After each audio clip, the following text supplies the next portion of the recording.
chuckles. I'm in danger. 250 can possibly go to the outside. He does go to the outside of Ricky Harden. Tries a slide draft him. Harden goes up the track. Now back down to the bottom. Gets a huge push from Tommy Ryan at the start finish. It's going to be Thomas George. Running the high line, trying to make that got pass. loose off turn 4. In the grass goes the 6 car, and they were side by side, 2 by 2 here. Scott Eckler winning the last race of the season and the championship. Jeff Ford definitely getting the championship for season 2. Give it up for Thomas George, winning the race and the championship.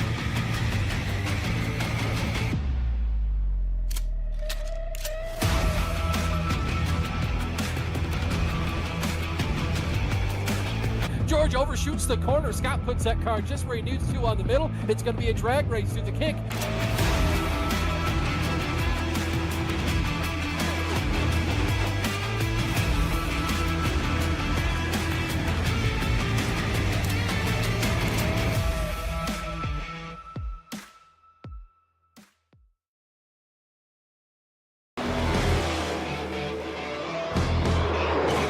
Hot off an exciting end to a crown jewel race that saw Thomas George snap a season-long winless streak. We head to a newer track on the calendar in Madison, Illinois with Worldwide Technology Raceway. This place is kind of like Darlington, kind of like New Hampshire, and kind of like Phoenix.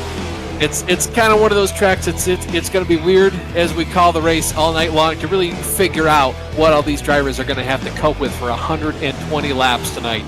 Last year, this race was dominated by Scott Eckridge. He went from worst to first, even after an early race wreck. Hello and welcome to the Julesburg Farms 150 from Worldwide Technology Raceway. I'm Austin Belke, joined by J.R. Shepard and Kenny Kibbe in the booth with our director Ryan Sedeker in the production trailer. You can see on your screen 78 degrees Fahrenheit, 55% humidity, partly cloudy skies, 2-mile-an-hour wind. Not too much of a big deal. But J.R., what else can you tell us about Gateway? Well, Austin, Worldwide Technology Raceway is a 1.25-mile egg-shaped oval. This place has a shape very similar to Darlington, but could not be more different in how the drivers will have to approach this place tonight. Turns 1 and 2 are only banked at 11 degrees, and turns 3 and 4 are even less at only 9 degrees. This means these drivers will be braking hard into the corners, especially turns 1 and 2, because that corner has a much tighter turning radius. The grip here, it's primarily down around the bottom, first 2 grooves on this racetrack, but if you get too wide here, the outside line can prevail due to the driver on the outside being able to get that throttle down sooner and exit the corners in a straighter line. The drivers caught on the inside line, they're going to struggle to get that car rotated and then the throttle down without pushing up and making contact with that outside car. That is the biggest thing that we're going to have to watch for here tonight, especially off of turn 2. That corner closes up on corner exit and the banking drops away, making your car push out into the car that is on the outside of you. And Austin, this place drives very similar to the shorter tracks in the turns here and can lead to some bump and running. We've seen that in the past. The question now is which driver will keep their rear bumper the cleanest and drive it into victory lane tonight. Thanks, JR. Without further ado, we'll talk to the winner of the Mahan Speed Laboratories. You finished last. Pull award. Today it's Brandon Bikey. Brandon, you got a copy? You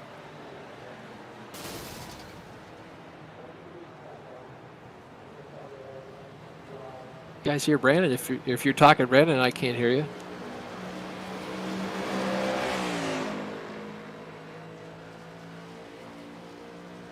Looks like he might have stepped away, so we'll try him in a couple minutes here or just put him back into the race. But I guess, Kenny, that's going to lead us into your Kenny's Keys.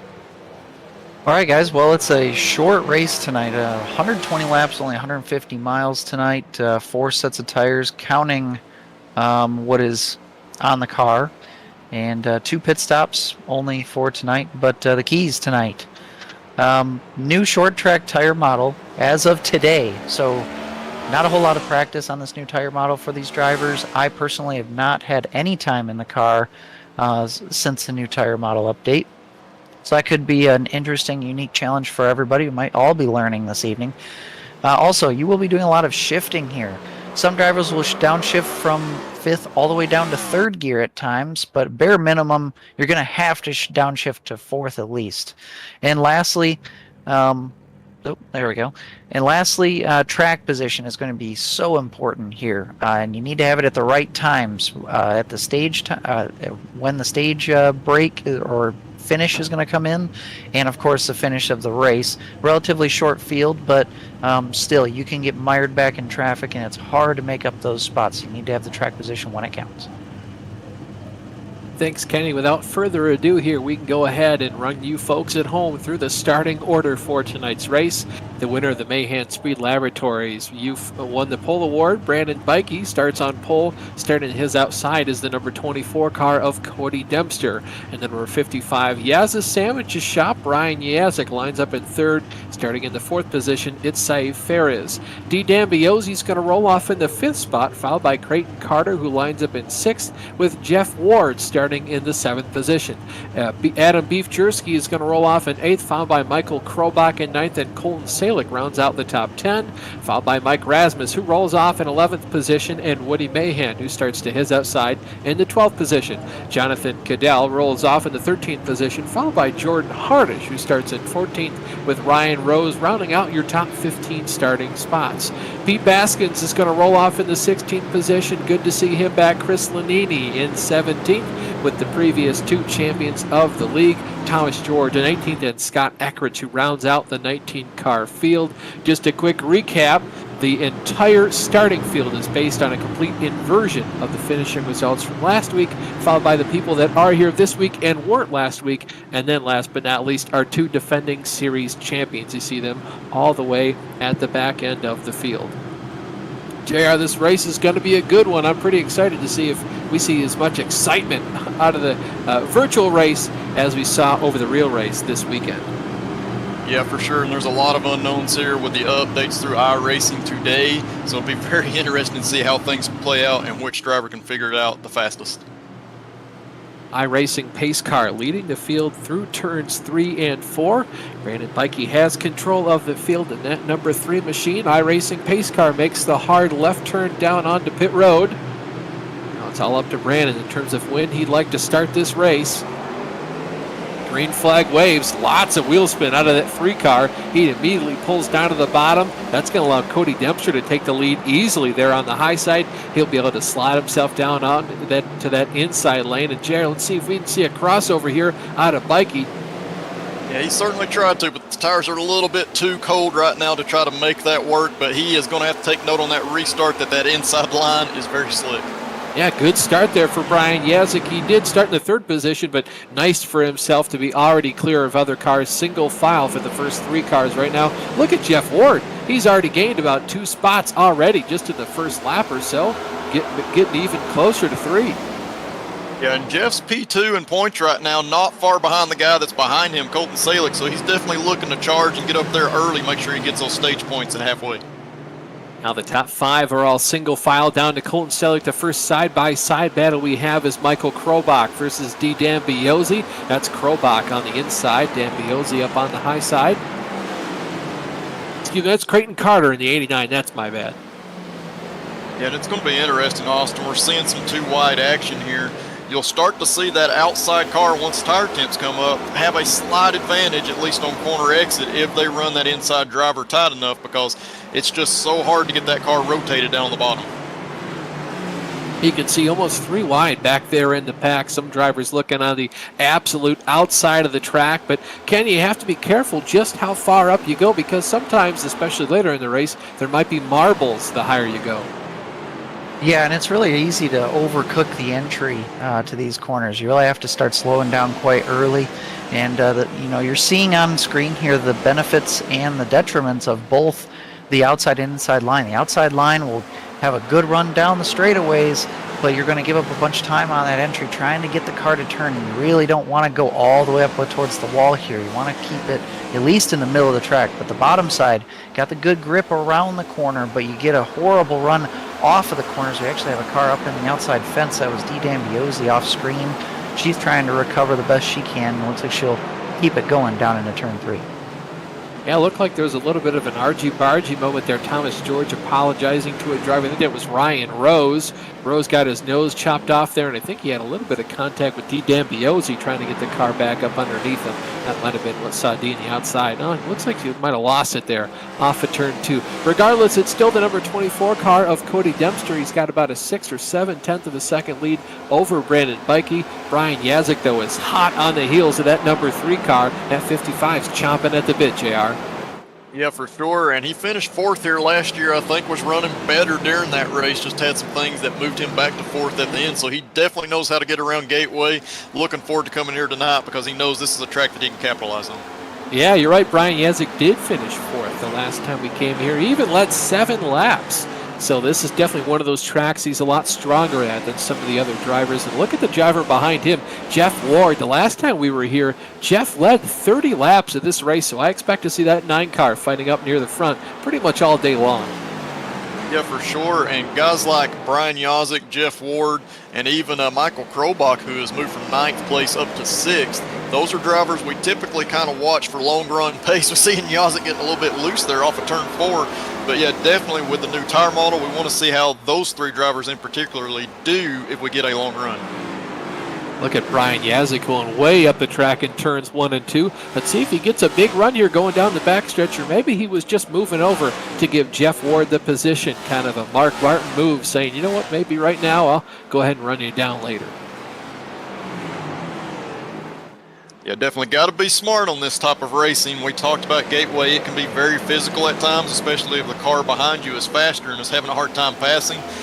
You can use the bumper in these next-gen cars. The cars are pretty stable, and you can hit the guy in front of you pretty hard. So definitely you want to play it smart early in the race. If somebody's a lot faster than you, just give them room. See what they're doing. See if you can adjust for that next run.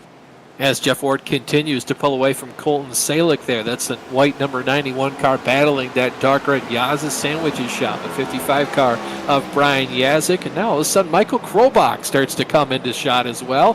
That's the driver, the number 72 car, MC Squared Editing Services. As you see Yazik getting down to the inside of Colton Salick, though, with all the momentum on the outside, they'll go back to single file down the stretch. And this track could really fall into Krobach's wheelhouse here, because this track is all about patience. You're waiting for the car to stop, you're waiting for the car to rotate, and you're waiting to be able to get back on the throttle. And it's kind of a balancing act being successful at this racetrack. You're gonna have to go pretty far on these tires, and they will wear. So we've always seen that Krobach is pretty good at the high tire wear tracks. Yeah, last time we were here, Michael Krobach, another one of those drivers, he actually led a lap as well. He was one of the faster guys. Didn't quite work out for him. Came home in 11th position last time we were here a year ago. Still, strong run for him, though. Yeah, definitely. And you can see, Kenny touched on it a little bit earlier, but you can see how the drivers are starting to move around a little bit in turns 1 and 2, trying to figure out where the best grip is. And where we're seeing the majority of the fast drivers going in 1 and 2 is kind of entering low and then moving up into that second groove to the center of the corner and then arcing it back down, kind of doing a diamond type line, if you will, through turns 1 and 2 in order to get a good run off the straight. Yeah, speaking of moving around, how about our 2 defending series champions, Thomas George and Scott Eckridge, are both up 8 positions right now to be riding in 10th and 11th place, respectively. Thomas George continues to get closer and closer to the driver of the 84 car of Woody Mahan. Won't be too far off, rather, that we see both the defending series champions crack in the top 10. Yeah, and you know, we have a little bit of a shorter field this week, maybe because of the track, or maybe just because people have a lot going on in their lives, but only 19 cars here, so those past champions that started at the back, this gives them an opportunity to really charge up to the front early and not have to worry about all the traffic and the incidents that can occur by doing that. You can see Scott Eckridge continues to get even closer and closer to Thomas George. Those 2 cars just now coming into shot there, top of your screen on the very right. Everybody's pretty much single file as it is for right now. And Kenny, talk me through driving this racetrack. It's very particular about how you need to drive it to get speed. It's super hard to pass on as well. Yeah, it really is. And you know, basically That's a tale of two different corners here. So turn 1 and 2 is very sharp. Both ends of the track are very flat, but turn 1 and 2 very sharp. This is the corner where you're going to possibly see some drivers go all the way down to 3rd gear. Most will go down to 4th, and then you'll come down the back stretch, a really long back stretch, come down into turn 3, also flat, but a little bit wider arc, and you'll see drivers wrap the bottom most of the time here, down to 4th gear, and then go back up to the top gear onto the front stretch. And really this track is kind of a give and take racetrack. If you decide you want to fight for a position when you're defending, you can make it very difficult on the driver that's trying to attack you. You can hold on even with used tires for quite some time before giving up a lot of track position, but you're really drivers remember that, the give and take, the drivers who give and the drivers who do not give. And later on in this race, especially on restarts, you'll start to see drivers maybe push up into each other because they're just trying to get position and use up as much of the track as possible. Right here, though, so far a pretty tame start. Well, you're watching on your screen right now. Not quite a battle yet, but I imagine it will be in about a lap and a half, riding on board with the number 9 Loud Pedal Motorsports driver of Jeff Ward as he continues to try and chase down that driver. Number 3 car started on pole, Brandon Bikey, and not too far out of the rear view of this man riding on board with Jeff Ward is the driver number 91 car, Colton Salick. He's been following Jeff pretty much all the way up through the pack. Jeff right now up 4 positions, Colton up 6. We'll continue to chronicle their rise through the field as the night goes on. Cody Dempster has gotten himself out to about a 1.07 second lead over Brandon Bikey. So if I had to imagine right now, JR, he's probably just kind of setting that thing on coast. Yes, for sure. I mean, that's one of the big things. If you have speed in your race car and you can get that lead early, you can dictate the pace of this race. And he even has a gap. So he's even able to dictate it a little bit more. He can run a lot slower than what he's potentially able to do in that car. And that's just going to, in return, save his tires and give him better pace in the long run.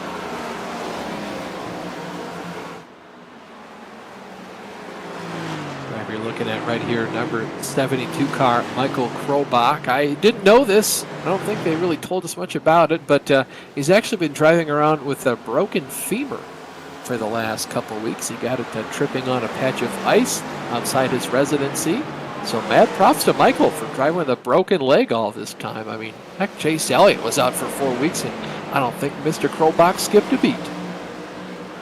Yeah, and for those watching at home, you may seem or may think that iRacing or sim racing is not that taxing on your body, not that physical, but it is very mentally straining.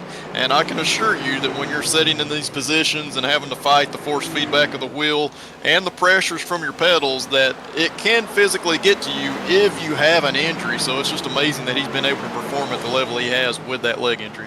Yeah, and sometimes it's a lot of braking pressure these drivers have in their pedals. It's kind of personal preference, creature comforts to either raise or lower that brake pressure, but it's everybody has their own kind of sweet spot for what they want. As you see Thomas George look into the inside here of Adam Beef Jersky. He was a winner in Phoenix a little bit earlier this year. I wouldn't be too surprised if he pulled a gutsy pit strategy call and came out of this race with the win. More flatter, wide open corners as you see him going a little bit wide there, letting the number 6 car of Thomas George right down to the inside. Just up the road from those two, Scott Eckridge continues to get closer and closer to the 84 car of Woody Mahan. Looking at the inside, and it's been so crucial to me, and I think Scott Eckridge pays a lot of attention to this. A lot of these corners tonight, he's been making sure to put his nose lower than the car in front of him in the corners just to get as much downforce on the front of that car. Yeah, definitely. This is not a very large track. It's just over a mile in length. But anytime you can get that fresh air on the nose of the car, it will help rotate that car. And with these next-gen cars, anytime you can stick your nose out, you're getting air up and under the car as well. That's going to the diffuser that's up and under the car and on the rear of the car, giving you downforce there, helping that car stay planted, especially as you exit the corners.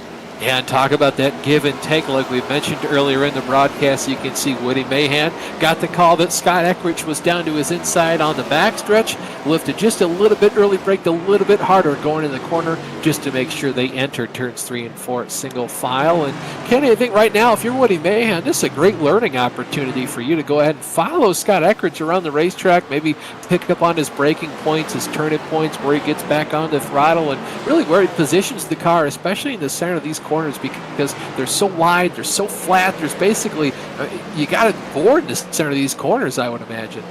Yeah, it really is a handy tool to be following behind somebody, especially if you know that they're faster, because being the lead car is tricky here. The braking points here are not very defined. The turn-in points are not either, and there's kind of a few different ways that you can run the corners here, but it's a fine line. So yeah, having a reference in front of you is definitely a good way to go to school, and Woody Mahan's doing that right now, and he's running still solidly in that top 10, and Eckrich continues his march towards the front, and we're actually starting to see drivers up in the top 7 kind of starting to get a little bit closer and closer to each other. At the moment, still in a train, but we're over 20 laps into a fuel run here, so you're going to start to see tire wear actually start to show up here. You'll start to see drivers who save their stuff get a little bit of return for their investment. Yeah, firstly, how about Michael Krobach? He's done a whale of a job to catch up to Colton Salick, kind of in that train you were talking about. More importantly, though, it's the battle for the lead I've been looking at. Not just a battle yet. I think it will be if this gap continues to decrease. I talked about it being about a second in length a couple laps ago. Brandon Bikey has been reducing it these last couple, 5 or 6 laps. It's right now he's brought it down to just a hair over a half a second. I'm not sure if it's Dempster's tires going away, maybe the lap traffic. You can see him going down and around the 50 car. That's Dee D'Ambiose. Hasn't quite been her night. You saw her catch the wall on the exit of turn 2 about 5 or so laps into the race, and since then she's just been trying to do her best to hang on to that car. Yeah, for sure, and she's doing a nice job staying out of the way. And you mentioned that possibly coming into play with Cody Dempster's gap back to second place going down. That does a little bit, not because of anything that Dee did, but just because of the air change, the air pressure change on the front of his nose. It will affect that car a little bit, but definitely I think Cody is struggling a little bit more than our second and third place drivers are at the moment. It looks like they've really done a nice job with these tires, and assuming that we stay green, I think they're really going to start to overtake him in about 5 laps. Yeah, I mean, you can see that gap. It's visibly getting smaller and smaller as time goes on. You don't even have to look at the stopwatch anymore to see just how much it's decreased. That last lap alone, it went down by a little under 0.3 of a second. So Brandon Bikey's just reeling him in. And just as I was thinking, Bikey might have used up his stuff trying to stay with Dempster, and Dempster was kind of out there on cruise control. I don't think so. I think he might have used his stuff up a little bit too early, and that's why you continue to see not just the first 2 cars, but that entire train of cars get closer and closer. Yeah, and this is a learning experience with the new tire model just coming out. A lot of these drivers have not had this many consecutive laps on a set of tires. So we're running around lap 27 right now, almost 30 laps on these tires. This is a learning experience. The drivers are going to know what they did too much and what they didn't do enough of, and they'll have to adjust after this next round of pit stops. Well, yeah, talk about that next round of pit stops, Kenny. What does a fuel stint for these guys look like? 120 laps, how do you split that up? Yeah, so these drivers can go up to about 55 laps on a tank of fuel, but you might see drivers pit a lot earlier than that. So it's a guaranteed 2-stop race for fuel. Since it's 120 laps, you might see drivers pit as early as lap 40 in order to make it an even 40-40-40 as far as the laps run tonight. So strategy might end up being actually all over the place. We kind of talked about how the window is pretty tight as far as the lap variance of pitting from week to week in PGRL, but this week the strategy could potentially be kind of wide open. It almost has kind of a road coursey feel to it this week. It does. If it were up to me, I think the fastest strategy is going to be pitting every 40 laps. As you see, the 72 car of Michael Krobach goes down to the inside of the 91 of Colton Salick. I'll be interested to see just how much Salick's going to fight here. Krobach is the car in the 5th place, trying to take away the 4th position. Looks like Salick made it a lot easier than I'm sure Michael Krobach would have thought, and I'm sure he's very thankful for that. Yeah, definitely. We know Colton has talked earlier in the season with us about trying to get those bonus points and stuff throughout the race at the stage end, and then also at the race finish end. So he's being very smart this season. He's taken all of that into account and knows that racing somebody hard this early during the race will not pay him any points. And JR, you talked about the stage points just then. Just as in real life NASCAR, the Pretty Good Racing League has their own stages. They also award stage points, just the same as in real life. 10 to the driver in first place. It goes all the way down to 1 point for the driver in 10th place at the end of the stage. For today, 50% of the race, as always today, that's lap 60. However, the Pretty Good Racing League does not throw a caution to signify the end of the stage. If a caution so happens to come out, points will still be awarded at the conclusion of lap 60. However, a caution is not thrown just because of it. So again, lots of opportunities for these guys to gain points. And you talk about the importance of points. 1 point is equal to 1 position out on the racetrack. So any kind of advantage you have, or any way you can get to earn just a couple extra points by the end of the season, definitely worth it. Yeah, for sure. Every little point counts.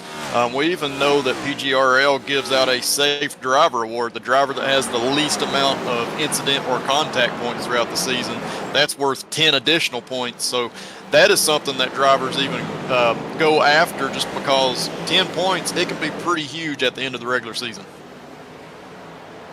Yeah, 10 points was what kind of swung the pendulum, I should say, rather, of who was winning the championship when it came down to the season 3 end last year between Michael Krobach and the number 6 car, Thomas George, who was the eventual champion. You can see all 3 of our front runners there, kind of about 2.5 tenths of a second apart. And then you've got Michael Krobach, and he's doing a pretty good job of running these guys down. I'll be really interested to see which is the first driver that comes down onto pit road. I'll be really interested as well, Kenny, talk about put my crew chief hat on. If you go over to look at the race pace, it looks like the lap time is kind of asymptote out. It looks like they're hanging out at about, once you get 20 laps into a run, they're right about, 35 6s, 35 7s, somewhere in there. And if that's the case, they don't really fall off too much after that.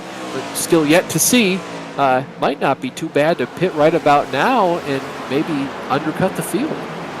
Yeah, it is a good point. I mean, as long as you can keep your strategy still to a 2-stopper, the door's wide open for that kind of undercut strategy. I'm actually surprised. I thought the lap times would fall off more than what we're seeing. We're seeing anywhere from about 8 tenths to a second of fall off, depending on how well these drivers have taken care of their tires so far. And that's actually a surprise to me.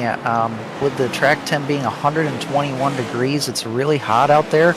But the tires are holding up, and JR, that's been pretty common with this car, is that the tire fall off has not always been as much as what we've thought.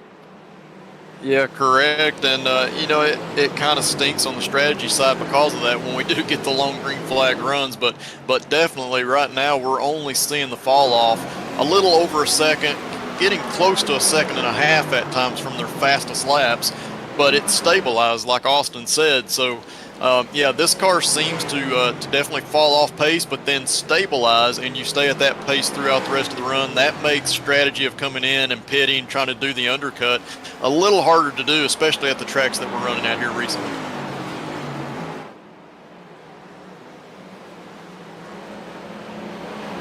I'm pretty surprised Cody Dempster has been doing a well of a job of holding on to this lead. He's actually lengthened it back out. He's doubled it from about 2.5 tenths of a second to about a half a second. It's been floating right around there. I'll tell you what I'm most surprised by, though. Jeff Ward has quite considerably fallen off the back of our 2 front runners. He continues to lose just a little bit of time these last couple laps, and I'm not sure if he's taking care of his tires, trying to go the length of the way, or maybe he's trying to do all that math in his head right now of how much fuel he needs to take. Does he need to change tires, or is it advantageous to go ahead and pit now versus lap 40, or maybe stay out a little bit longer thinking there might be some sort of a caution? But I tell you what, guys, with this reduced number of cars on track to begin with, as well as a couple of drivers have already left the race due to some damages or maybe just not feeling the track, this will be a lot more of a strategy deal, I think, as you see Adam Jerski on pit road. I don't know if that's a scheduled stop. It looks like it is. I would think that it is. We know you said earlier Adam won the race at Phoenix earlier in the year. This is a track that drives similar to Phoenix a little bit, and also the strategy can kind of play out like it does at Phoenix if we get green flag racing. He's definitely not having an amazing night with the pace in his car, so he's definitely going to look to go off strategy and do something different, try to make up time on these drivers, and this could be the very thing that gets him up to the front of the pack. We'll see. We'll keep an eye on that. Brandon Bikey, though, has gotten a lot closer to Cody Dempster these last 2 laps. I'll have to keep an eye on this battle to see if it brews or not. Gets any hotter. Scott Eckrich continues to march up the field. Thomas George has been relatively consistent there, back in the 11th spot. It looks like he could only just barely crack the top 10. He's been floating around there for the last little bit. Last time we talked about Scott Eckrich, he was up in the 10th, getting that 9th position. Since then, he's risen all the way up into the 7th spot, trying to take away the 6th position from Jonathan Cadell. Good to see Jonathan out here. Nice red, white, and blue paint scheme. And then Colton Salick just up ahead of Jonathan as well. So Scott Eckrich kind of chomping at the bit to get himself 2 more positions. And not really surprised to see Scott doing so well earlier in this race. He did come back and win this race from being dead last. He led 90 laps here last time. That's just how dominant a car he had. Yeah, Scott's extremely good on these type of tracks. We've seen how great he is on the road courses. This track being very similar to that, just a left-hand turn type road course, but you are shifting here. You do have to approach the corners in a similar method. So Scott is extremely good here, and I've got to think at the moment, we've seen him early in the year do the same thing. He just takes his time coming through the field. What happened to Jeff Ward there? He's all the way down on the apron in turns 1 and 2. Oh, he got in the wall a little bit and then went for a big old slide and drift in turns 1 and 2. I don't look like he blew the motor or something. Well, I'm not so sure if that's not like a right front failure. I mean, he had the slide, which was kind of unrelated, and he has stopped on track, which has caused a caution here. That's thrown the yellow. But I will say this, there were some drivers in NIS this past week that did have right fronts go down. Here we go. Here's actually a replay. Yeah, so they are saying it blew up on him. I was going to say right here, it cocked sideways, and you could hear it physically blow up. You could just hear that crashing sound on iRacing. Maybe next lap we'll see. Yeah, he gets loose there. I think the next lap here, when he goes into 1, I think right about the spot he would have downshifted. You just hear that crash sound in iRacing. The car cocks sideways just a little bit, and after that, he's a passenger. Now, just to be clear, it is pretty much impossible to money shift in these cars with them being sequential. Unless he just downshifted too many times, that could always be. He wheel hop too. Look at, he's going to hop sideways here. There he blows up. There, blue. Yep. Yeah. So he must have downshifted twice or something. Oh, that's weird. Now that's extremely unfortunate too. He was second place in points, guys. Not many, single-digit points behind our point leader Colton Salick, and yeah, this is going to be tough for him. I'm sure he's going to take the toe and try to get going here, but yeah, it's going to be a long night. Yeah, especially he was. Well, no faster pairs, right? No faster pairs still. Yep. So it's, yeah, his night is done. Cody Dempster is going to win the race off pit road. So what this is going to do is pretty much it's going to put everybody in a box as far as strategy. The drivers, at least everybody had not pitted yet. So everybody's going to come in just after that lap 40 mark that we talked about. So this is definitely in the window to make it on one more stop. Still some strategy to be played out on the second stop potentially. Chris Lanini looks like he stayed out one extra lap, but he is coming down pit road right now. And it looks like he has one driver, Safe Ferris, right behind him. And I think that's going to round out the pit stops. Yeah, well, you do get that all-important bonus point for leading a lap, so not too surprised to see Chris Lanini stay out and do that. One of the smarter guys in the league. And with this sort of break in the action, it's pretty easy to figure out points by and large after only one race into the season. However, there are a lot of bonus points given out in the Pretty Good Racing League. So we'll go ahead and take a look at the points situation coming into tonight. Only the second race in this season here, the fifth season of the Pretty Good Racing League. You see Colton Salick in the lead of the points, followed by Jeff Ward, Michael Krobach, Drew Carroll, Safe Ferris, Cody, or third race, of the season.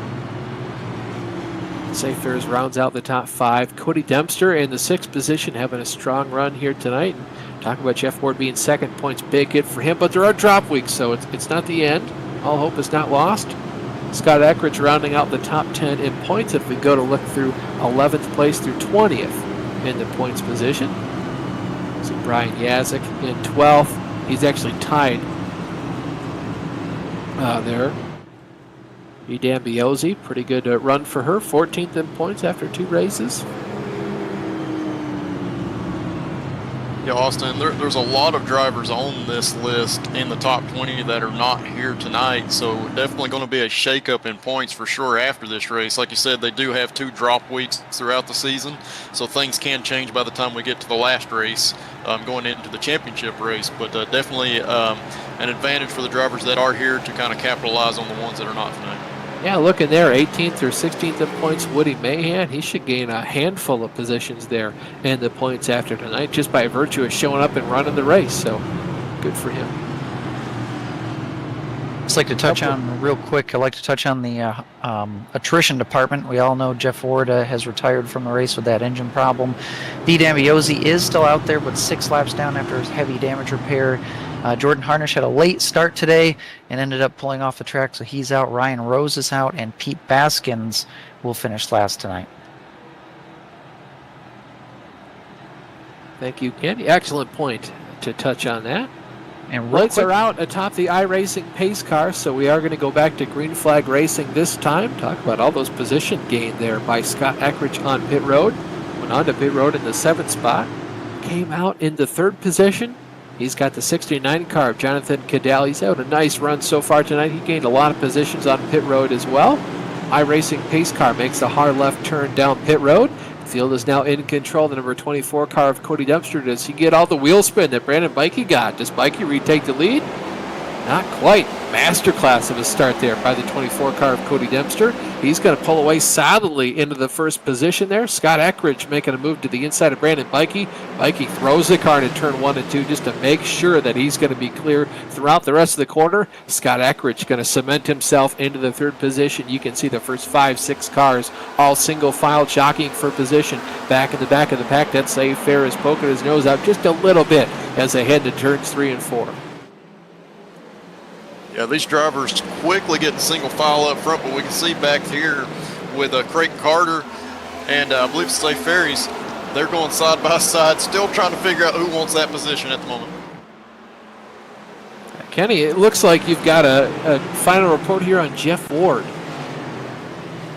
Yeah, so I actually reached out to him, and he said, I was wondering, did he miss a shift or something like that? He said, nope, just blew up. He was driving like he normally had, just kind of riding around. I asked if he had any high temperatures in the car. He said, nope, everything was fine. Just he thinks it's maybe some kind of glitch with the new update, which very well may be true. We've all been victims of some weird circumstances when we're racing right after a new iRacing build because there hasn't been a patch to figure out or fix any of the weird problems to come with the updates. So very unfortunate for Jeff, and he looked like he was just kind of riding, having a good time, and he's not going to have a finish to show for it. Yeah, he did such a great job here last year when we came to this place. I mean, he led for 30 laps, so he was definitely going to be one of the big contenders coming into tonight's affair. So you hate to see that for the driver of the number 9 car. It looks like as they run right now, he'll probably finish in about the 16th position, assuming D. Dambiozzi stays out on track and completes more laps. Up at the front of the field, it's still all the number 24 car of Cody Dempster. He's out front of Brandon Bikey, who's in 2nd position. Scott Eckridge, 19th position to 3rd. All single file there. Jonathan Cadell slots himself into the 4th position. Michael Krobach solidly in that 5th spot. He's got Colton Saylor trying to look at peeling that position away, but I think based on just how good he was underneath that last long green flag run, you might see that 72 car solidly in the top 5 for the rest of the night. Yeah, for sure. Like we talked about, he knows how to take care of the tires. It is a different tire model. I don't think he did as well in that last run as what he normally does, but he's definitely going to adjust and do better this time around. It's learning right now. Everything's a little bit new, a little bit different, and this is the type of a racetrack that we don't normally go to, so the drivers are also having to adjust just how they drive these cars. And how about that driver in the number 68 car, Mr. Consistency, Mike Rasmus, doing a good job of just kind of staying quiet today. He's gained about 4 positions since the drop of the green flag. I think he's kind of just testing the waters, seeing what he has. I don't know if this is necessarily one of his stronger tracks, Kenny, so odds are at top 5, definitely what he's looking for tonight. Well, I will say this. When we were about 5 laps or so away from that caution, I was taking a look through the lap times, and Mike Rasmus at the time was actually the fastest car on the racetrack, only by maybe a half a tenth to a tenth at most. But it was something I noticed. So if we do get a long green flag run, he pairs that with some good strategy, could find himself up at the front, and I don't think any of us up in the booth would be at all surprised. Oh, look at Colton Salick making a move to the inside of Krobach. He's going to be just as nice to Salick as Salick was to Krobach earlier. Krobach's going to go ahead and let him down on by to take over that 5th position there. Krobach wisely, though, covering the bottom once again to make sure he isn't passed by Mike Rasmus as they go down the back straightaway. Interesting that Rasmus is good here as well, Jerry. You talked about this place being more like a road course, but only with left turns. What is similar to this place and a road course? Is it just the long, flat corners and maybe some trail braking or something?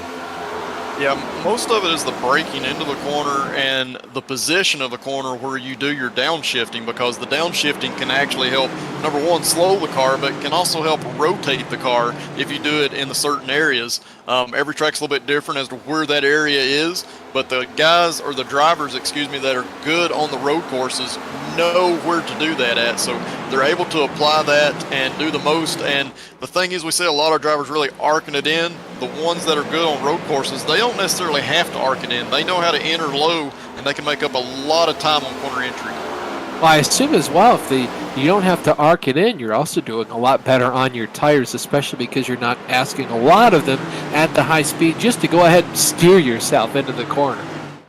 Yeah, absolutely, and that's the name of the game in these races, especially when we have the long green flag runs, is being able to take care of those front tires. And we actually have a caution out on the speedway, guys. Someone is spun coming off of turn 2, I think. Yeah, yellow flag is out. We'll see if we can get a replay here to see the cause for caution in just a couple seconds. We'll get that replay up on your screen.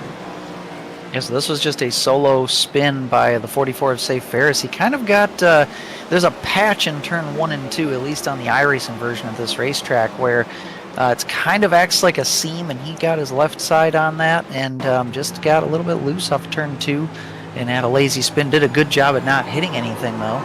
See him just kind of roll it around, and he does overcorrect, which at times can be dangerous, but he managed to just kind of keep it into a straight slide. Yeah, did a good job of locking it down. It does kind of knock your pride when you do that, but at least you don't hit anything. You still have a fast piece underneath you. Probably flat spotted your tires. iRacing doesn't have quote-unquote flat spots, so we definitely damaged them a considerable amount because we are just in a simulation, rather. But still, you don't come down on the pit road if you do need some new tires. Otherwise, go back out on the racetrack and pick yourself up by your bootstraps. Yeah, and guys, this is kind of a big deal with the caution coming out when it does, because we're extremely close to the stage end at lap 60. So right now you're going to see some drivers take advantage of this caution and make pit stops, but it's going to be the ones that are toward the back of the pack. We see Thomas George, Adam Jersky coming in. This is going to change the strategy for them moving forward and can put them ahead of these drivers that stay out to get the points. Oh, yeah. I mean, Ken, if you're my driver, unless we're like, 12th position on back, I don't think we can make up a whole lot of spots before 9 laps in and the stage is over. Bring yourself down pit road, and either we make a hard charge up there to try see if we can't get some stage points, or save your tires. We're going to have fresher stuff than everybody else, see if we can't go a little bit longer into that second portion of the race and kind of carry that speed with us. We'll see what happens, though, with these 3 drivers that came down pit road. Look like Thomas George, Adam Jersky, and one other driver. Yeah, Carter. Creighton Carter was the other one, but really the only one who took a full pit service was Adam Jersky. George and Carter, I believe, were only in there to top off on fuel and repair some damage. George actually, JR caught this one behind the scenes. Thomas actually he hit the turn 2 wall, so I think he just kind of wanted to pit, make sure his car was still straight before coming back out onto the racetrack. So I was actually surprised to not see more drivers come down, take some tires just to kind of mix some things up here, but looks like Jersky was the only one to really kind of play with that strategy. While we've got a free second here with a break from the action, I'd like to thank tonight's sponsor, Julesburg Farms. They're Northeast Missouri's premier elderberry grower, providing everything from plant starts to sustainably grown elderberries. You can like or follow them on Facebook at Julesburg Farms. Pretty cool. They're the sponsor of tonight's race, kind of a home race for them. As much as we like to say this place is located in St. Louis, Missouri, it's actually located just outside. You can, believe it or not, see the St. Louis Arch from the racetrack. I believe Mike Joyce said over the weekend, but this place is actually located in Madison, Illinois. There's the Arch. You can see it in iRacing too. Steve Myers and Dale Earnhardt Jr. making it possible. Thanks, Ryan, for that shot. Don't know what the Arch does. We could look that up as another fast fact in a little bit, maybe if we get another caution here. Otherwise, I think we'll take a quick break here, depending on what the lights do on top of the pace car. See you in a couple seconds.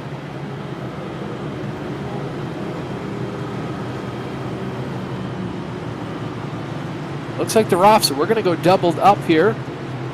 So Cody Dempster is your leader. He's led a majority of the laps so far. Brandon Bikey in second, Scott Eckridge third, Jonathan Cadell in fourth, and then Mr. Consistency. It's a man in the 68 car, Mike Rasmus. We're going to have to keep an eye out on this restart here. We're going to have 3 laps to go for the end of the stage. So right here at the start, you might see drivers really driving aggressively to get a few spots and then get past that lap 60 mark and then tone it back down and prepare for a potential long run again.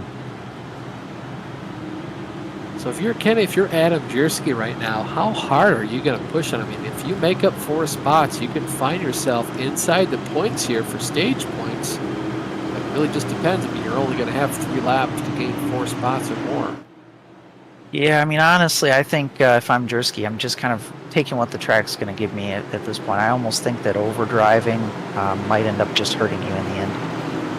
We'll have to see what happens here towards the end of the stage. iRacing pace car makes a hard left turn down pit road. Cody Dempster wastes no time at all. A masterclass, wonderful job at the start here. Brandon Bikey solidly into the second position. He throws the car into turns 1 and 2. Now it's Scott Eckridge versus Jonathan Cadell, and Bikey overshoots the corner by a lot. Almost gives Scott Eckridge there the upper hand to get to his inside, but Bikey did a good job of getting that car turned down. You can see Scott Eckridge forcefully making sure he's clear for that 3rd position as they head down into turns 3 and 4. The first 10 or so cars all single file. The first side-by-side battle we have much further deep in the pack. Scott Eckridge all over the rear end of the 3-car. Bikey, he gets loose there coming off the corner, not quite close enough to make a dive to the inside in turn 1. Yeah, definitely Scott is pushing hard. He's one of the most recent champions, therefore he cannot get bonus points except for the stage points. So he definitely wants to get as many as he can to try to remain in this championship hunt. See Colton Salick and Mike Rasmus going down underneath the inside there of Jonathan Cadell. Looks like Rasmus couldn't quite get that spot back. We'll see if he's still down the inside of Cadell as they come off of turn 4. Looks like he's going to have it, but I have to believe that momentum is going to be on the side of Jonathan here. We'll see as they go across this front stretch to start lap number 60. So it's the conclusion of this lap that the stage points will be paid out. 10 to the leader, all the way down minus 1 point per position after that until you get down to 10th place. Chris Lanini right now, the driver in 10th place, would be awarded 1 stage point. Scott Eckridge taking a look to the inside of Brandon Bikey here as they get into turns 3 and 4. Yep, this is coming to the stage end. This could be big for Eckridge. He's going to get that spot and gain 1 more position in the stage.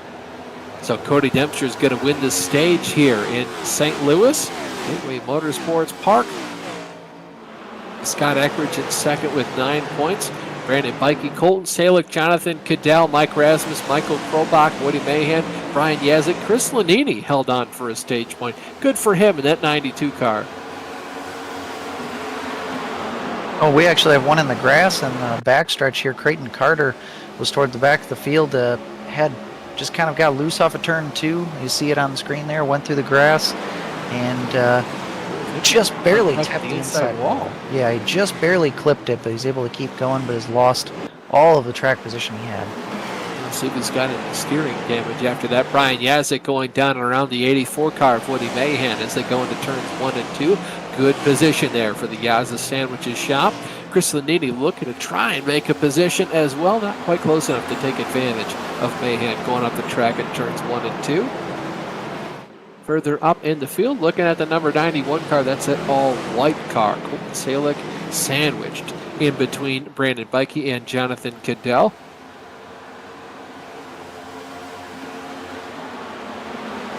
Yeah, and you can see, guys, everyone has kind of calmed down after that stage in. Now these drivers are going into a little bit of a conservative mode, making sure that they can make their tires, what they have left, last to the end of this run, because we do kind of expect this run to be mostly green flag. We do have a lower car count as far as the drivers that are still left in this session. So more than likely going to be a green flag run to the next pit stop.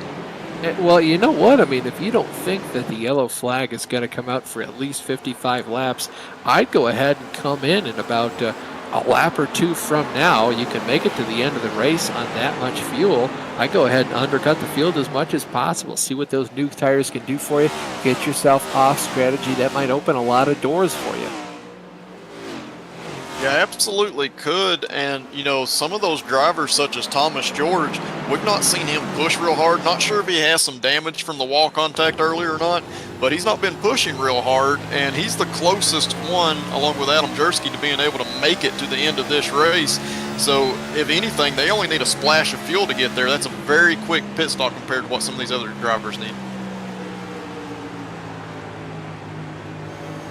Riding on board here with the number 91 car of Colton Salick. That's Brandon Bikey out his windshield. The driver in his rearview mirror there is the number 69 car of Jonathan Cadell. A little bit of a slip up there coming off of turn 2. Almost allowed Mike Rasmus to get a lot closer than I'm sure he would have preferred. Here's an exterior shot. You pretty much put a blanket over the top 6, 7, maybe 8 cars here. Yeah, it's hard to tell at this point if this is kind of a chess match where drivers are just saying, yeah, I'm just going to hang back here. I'm not really going to try too hard. Or, you know, we've seen in the past, a lot of times they like the short track, like super late model races. JR, you can attest to this. In a fixed setup environment especially, sometimes you end up becoming faster than the drivers in front of you over the course of the run, but you're just not fast enough to truly make a run at trying to take that spot away. So you're forced to kind of just stay in line.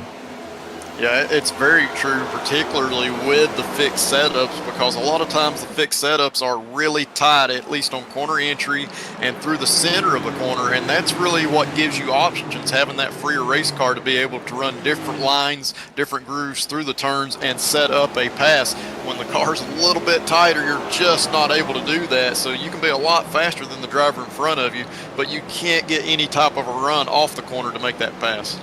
Ryan got a great shot there. You could see Mike Rasmus got to the inside, at least was peeking to the inside of the 69 car. Jonathan Cadell forced Jonathan to drive into the corner a little bit deeper like he wanted and left the inside open to Mike, but Mike could not get that car rotated and off the corner with enough speed to stay to the inside of Jonathan Cadell, and Jonathan had that momentum on the high side, and he's cleared himself once again. So you can see if a driver wants to fight for a position, it's extremely hard to pass, and Jared just goes back to like what you and Kenny were talking about. You can be faster than a guy by a tenth or two of a second per lap, but you really need to be 4 or 5 tenths of a second quicker if you're going to pass them the hard way. Yeah, definitely you have to. And the one thing we know about these cars is that for sure, if they're tight getting into the corner, tight through the center, they're going to be loose naturally off because you're putting wheel into it as you're accelerating, and that's only going to be worse at this racetrack because these drivers are also shifting down into either third or fourth gear. So as they're applying that throttle, they got higher RPMs, they got more wheel into it, the car's naturally going to get pushed loose, and with that extra RPM in the rear tires, it's just going to allow them to break free even easier. So it's a handful for these drivers. It makes it extremely difficult to try to pass. You're too tight getting in, and you're naturally loose on the throttle on exit, so it's just very, very hard. You can be underneath somebody, but you cannot get the run that you need off to make that pass. Looking here at Scott Eckridge, he continues to be in the tire tracks there of leader Cody Dempster. He's led almost every lap in this race today up to lap 70, which is what we're on right now. So got about 51 laps to go in this race. See side-by-side battle here back further in the pack. That's Brandon Bikey on the high side. Colton Salick there just made that position. Now he's got Jonathan Cadell down to his inside. There's Mike Rasmus trying to take that position away as well. Yeah, it's going to be tough right here. We saw Brandon Bikey. He didn't have the best exit off of turn 4, but he was still able to stay side by side through 1 and 2. The only thing that helped right there was he got a little bit too high in the middle of 1 and 2, was not able to get that grip off the corner, probably getting a little bit up into the marbles. We see Creighton Carter almost, or excuse me, I think that's Mike Rasmus almost getting into Bikey there. Yeah, Mike Rasmus tried to outbrake the 3 car, getting into the corner and got extremely tight in the center, pushed up and almost into that 3 car. And I'll tell you what, Michael Krobach and Brian Yazik saw that 2-wide action in front of him, and they tried their best to get up there. Kenny, this place is kind of like a short track, or if somebody gets out of the groove, you make sure you're as close as possible to take advantage of that. But Mike Rasmus not quite able to do so, and I'm sure that Michael Krobach and Brian Yazik are pretty displeased that if they're going to have to make up any more positions for right now, they'll have to do all their work the hard way. Yeah, it's definitely a track where you're trying to pounce on any misstep possible. You saw Bikey a few laps ago go wide in turn 1 and 2. That made him lose a spot to Cadell there, and yeah, Rasmus tried to pounce on it, hit the bumps into turn 3, and really lost the nose of that car, and the drivers behind weren't able to take advantage either. But it looks like Rasmus has good pace here. He's trying to take a look once again. And this is a good tactic here. Sometimes you'll pull out of line, but you won't necessarily throw it down in there. But your goal here is to make the driver in front drive through their mirror and watch you and possibly make a mistake. It does occasionally work. You can see Brandon Bikey currently slots himself into that 5th position. Mike Rasmus still continues to hound him to try and see if he can't break himself into that top 5. First 3 drivers, though, kind of equidistant from one another. Colton Salick has done a good job to catch up to our leading 2 drivers as the laps have gone on. Interested to see what he can do when he catches up to the back of the 70 car there of Scott Eckridge.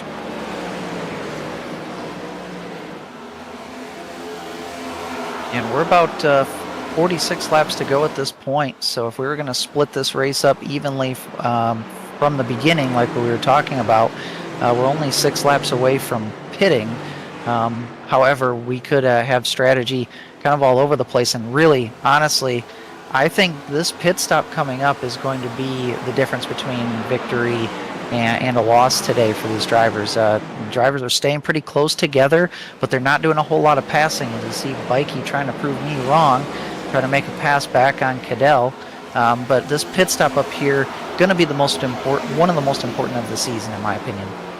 Brandon Bikey still to the inside here of Jonathan Cadell. We'll see if Mike Rasmus can take advantage. Ooh, almost contact in the middle of the corner. There might have been just a little bit there. See if Mike Rasmus can take advantage of that. Not quite able to do so. We'll see if he still feels like doing it. Oh, Brandon, the crossover move as they go down the backstretch. Yeah, definitely. Bikey kind of moved Cadell up the track a little bit there, and that put him up into the marbles. But what Bikey didn't account for is that gave Cadell an awesome run up off the corner, and he was able to do that crossover move and may be able to retake this position. Yeah, just now there's battle for the lead as well. Scott Eckridge gets down to the inside of Cody Dempster. Not looking like too much of argy-bargy going on here. Too wide as they go through the corner. Now come off of turn 2. Eckridge gets a little bit tight. You can see Cody Dempster got a huge run off the corner. Now Colton Salick kind of just sitting here like a lion in the weeds.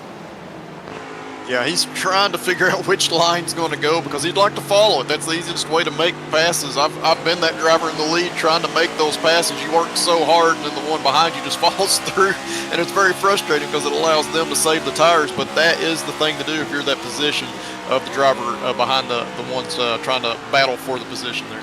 We'll talk about the flip side of that, JR. It's usually the position I find myself in. I'm in the position of Scott Eckridge, where I try to pass the leader on the bottom, and all of a sudden the car that's been riding behind me for so long just goes, you know what, I'm going to follow the leader. And instead of gaining a spot or sitting in the same position, I lose a spot, like we saw Scott Eckridge just do. Colton Salick makes a move down to the inside. I have to imagine Scott kind of let that happen and said, all right, you go fight him.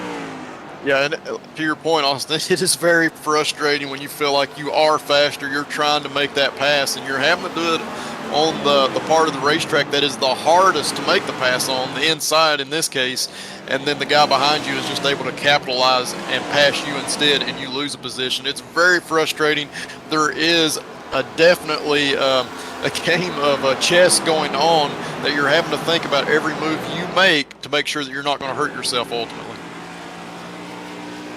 So, Kenny, we were talking in the green room a little bit under the last commercial, actually, before the race started. We haven't had a commercial break so far. You were talking about the last time Cody Dempster won a race. I was looking. It hasn't been since August 30th of last year. He won the race at the Daytona Oval. So the fall Daytona race he won. So it's going on a little bit about 10 months since he last won. So we're talking about Colton Salick too. We'll see if the R-Stat guys, Bernie, can hook us up with that, which I guess is me. So I'll keep looking as we continue to call this race and go on to see if Colton Salick has won before. So one thing that happens in these races where, you see Bikey get really loose off of turn 4.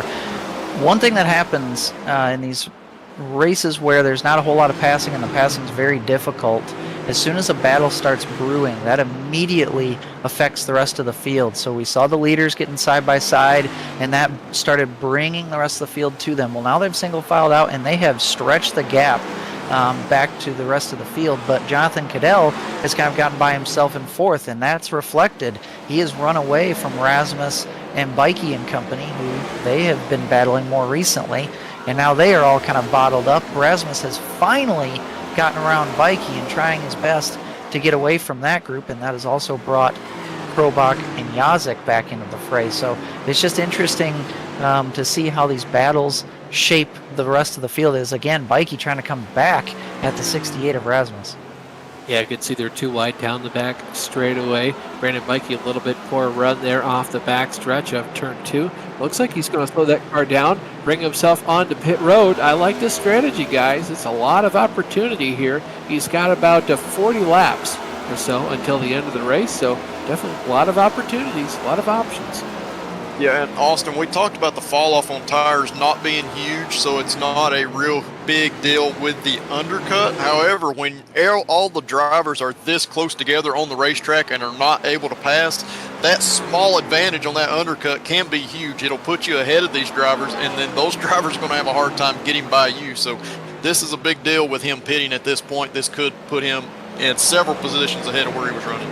I like this. If I were Kenny's crew chief and he were in the race right now, if we hadn't pitted already, I'd say I definitely wanted to be the first one on new tires. If you got to stop once before the end of the race anyways, I want to make sure my driver and I are the first ones to do it. That's going to Scott Eckridge now has the second place, ripped it back away from Colton Salick. Kenny, you were wondering, Colton has not won before, so he's looking for his maiden win here, as is Brandon Bikey. And here you see, saw on screen there for a second, Michael Krobach has come down pit road. So he's the second driver to make a move down pit road. But so far, the rest of the leaders this time by are all staying out this time. So only some stragglers coming down. But yeah, I'm with you guys. I love that move from Bikey, especially because he was kind of on the defensive side. He was stuck in a battle that he didn't want to be in. And sometimes that will determine your call to the pit. Not necessarily your pace, but just, you're in traffic and you just want to get some clean air. So why not make a pit stop and try to come out and do some qualifying laps and hope that you're not going to be in too much traffic. Unfortunately, sorry, Austin. Unfortunately for Bike, he's kind of come out into the same traffic that he was in previously, so he's still going to get kind of hung up here for a little bit. Well, we'll see how easy it is for him to pass these cars out here. He should be a decent amount faster than they are. We'll see how easy it is for him to pass the number 55 car of Brian Yazek as we look here at the number 72 there of Michael Krobach. We were just talking about him having a little bit of trouble there, Kenny. I will say this, though, Bikey did pit a lap before Krobach and has really come out with a large gap over Krobach, and he also had a pit stop that was about a half a second quicker as well. And I noticed on camera he had a really good pit entry, which is a pretty tricky pit entry here, easy to overcook it.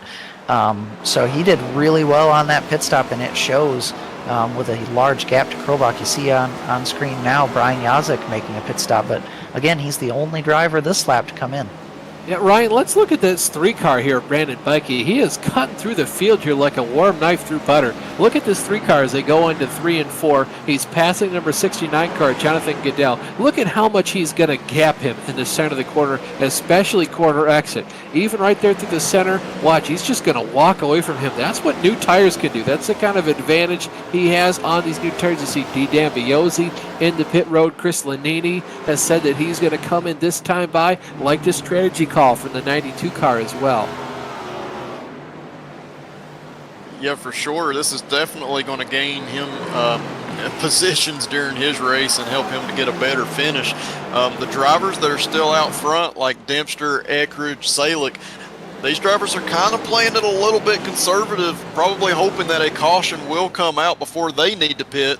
That way they can kind of capture these other drivers either a lap down or back further in the pack. But right now we can see Bikey, he is the first car 1 lap down, and he's closing in on these leaders, so he may get it back before they he's in the wall. Yeah, sent the car a little bit too hard there into turns 1 and 2. We'll have to see how damaged that 3-car is. He'll be pretty close to unlapping himself the hard way, too. He might not even need a caution. You see Colton Salick there on the pit entry road, as is Scott Eckridge, so the 70 car and the number 91. Bringing their cars down on the pit road as a 24 car of Cody Dempster stays out on track. Man, they're really aggressive, especially Scott Eckridge there coming to pit road. He might have damage on the right front of his car. Well, in that, we'll have to see either of those drivers got a speeding penalty, because what's tricky about the pit entry here is that you come around the corner of the access road and the entrance cone is pretty much blind. You come around and all of a sudden you have to stop like immediately. And Salick actually had to back up in his pit box as well, so a little bit of a mistake for the 91 car. That'll slow him down just a bit, and he gained a bit on pit entry by using Eckridge as a reference, and he might lose a little bit of that time.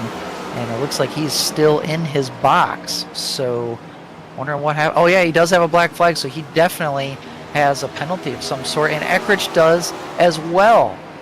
Oh man, that's going to kill them, especially you see the 24 car there and then a 69 down onto pit road. Neither of those two drivers have black flags, so it looks like the black flag for Eckridge and Colton Salick speeding on pit road. That is a time penalty they're going to have to serve in their box. I don't know, is that 30 seconds, Kenny, the speeding penalty? Yeah, I've seen it in the past where it's like a 30 or 40 second hold, which is a little bit unfair. I wish it was just a drive-through like in real life. But that's not always the case. And now while we were talking about all that, Cody Dempster came in the next lap, made his pit stop, and he has now come out. It looks like he's clean, no penalties or anything like that. And now we see Woody Mahan, who's come down pit road. We still have a few who have not made a pit stop, notably Rasmus, George, Ferris, and Jersky. To see how this works out for them. And Adam Jersey can make it a lot longer than everyone else on his tank of fuel. He was one of the drivers that came down onto pit road and had a full service stop underneath our most recent caution. So he, out of all the drivers, can go, what, about 10 or 12 laps longer on a tank of fuel than everyone else. Yeah, absolutely. So can Thomas George. He pitted on that same time, and he's actually, I think, the first car. He's actually running in second place, so I think he's the highest ranked car that can potentially make it to the end. And another thing to note is during that round of pit stops, we saw Brandon Bikey and Michael Krobach do that short pit to try to get the advantage. They have passed our leader before the green flag stops, Cody Dempster. Scott Eckridge has just forcefully gotten one of his laps back. He still might be scored 1 lap down.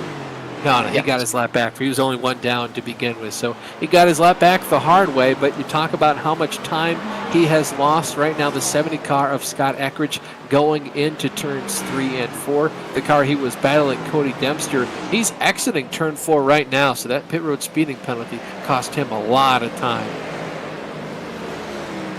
Yeah, Eckridge actually is still 1 lap down.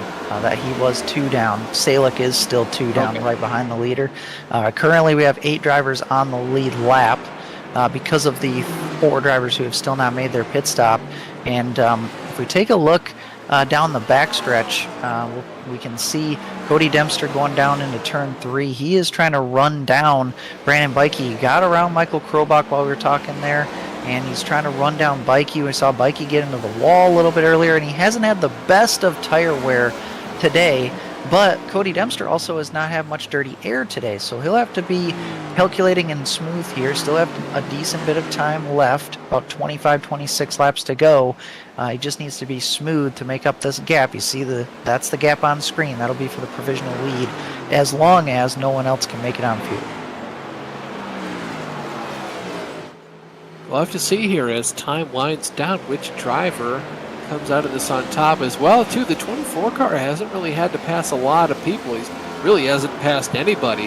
Kind of a side-by-side hustle there. He got the lead around the outside of Bikey on the initial start when Bikey spun his tires, and since then all the starts and restarts have pretty much been on the 24 car of Cody Dempster, and he has been blitzing the field on restarts all day long. So I'll be interested to see what dirty air does to the handling of that 24 car, as well as what can Cody do to kind of just size up his competition and make a move, JR.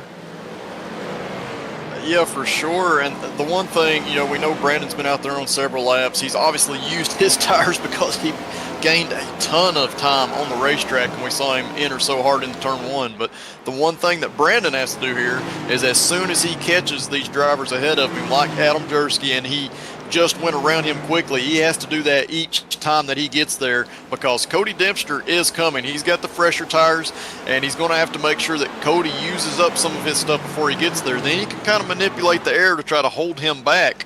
But if Brandon's not able to make these passes as he catches the cars, it can be big trouble for him and allow Cody to very easily go by. Yeah, and sometimes it's not about the talent in terms of passing a guy or knowing where to put your car. It just comes down to luck occasionally as well, JR. And you and Kenny can talk about this. It really just matters if you catch a guy at the right time and how well they cooperate with you. Yeah, it's exactly right. And, sometimes there's very little you can do. Other times you're having to think in your head 3, 4, 5 laps ahead when you see yourself catching those slower cars, trying to figure out where you can position yourself, where you can give up just a little bit of time so you catch that lap car in a better position on the racetrack. Cody Dempster has been doing a great job here to catch up to Brandon Bikey. As you can see, Saif Farah's on to pit road this time by as well. Tried to play that long stop game. Didn't quite work out for him. Cody Dempster is now almost to the inside of the 3 car. He is indeed. The 3 car gets into the wall just a little bit. That's going to put the 24 car to the lead as they go down the backstretch and into turns 3 and 4. And I really do expect for the 24 car to pull away from the 3 from here on out. Yeah, that was just the difference in the tire wear that we saw. Bikey got really tight on throttle up out of turn 2, trying to hold that position, and Cody Dempster was just able to hold his car down and get the run off and ultimately pass. So difference in tire wear, it's clearly a big factor when you're 10, 15 laps different.